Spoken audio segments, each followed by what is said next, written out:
Farana, ville natale du père de l'indépendance guinéenne. Nous sommes à la place des martyrs.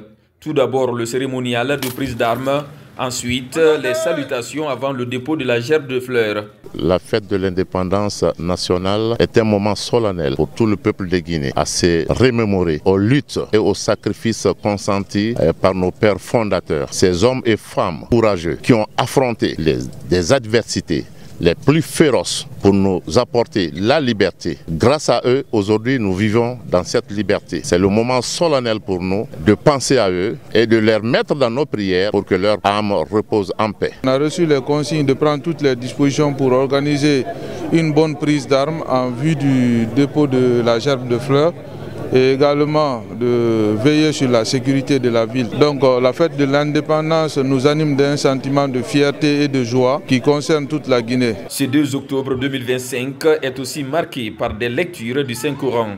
Ici à la grande mosquée de Farana, des prières et bénédictions sont faites pour le pays. À Kissidougou, le dépôt de la gerbe de fleurs est suivi par cette rencontre religieuse.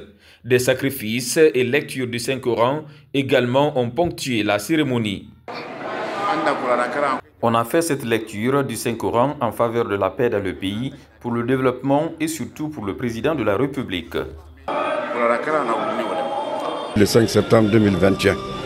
Donc, en reconnaissance de ces œuvres, nous avons jugé utile quand même d'organiser cette cérémonie.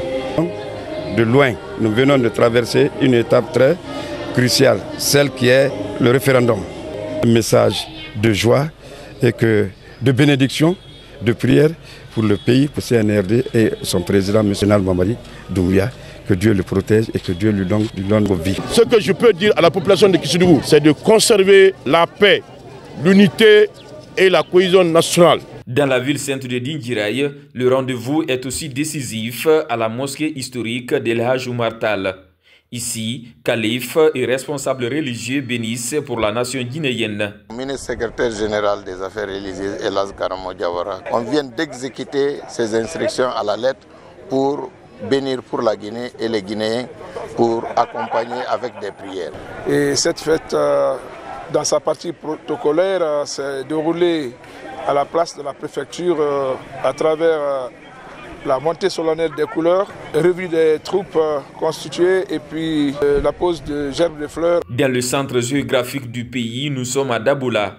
Ici, le dépôt de la gerbe de fleurs s'est passé dans un cadre de communion où autorités préfectorales et communales ont loué la bravoure de nos devanciers. Partout, les efforts du général président Mamadi Doumbouya pour le peuple de Guinée sont salués par les autorités et citoyens.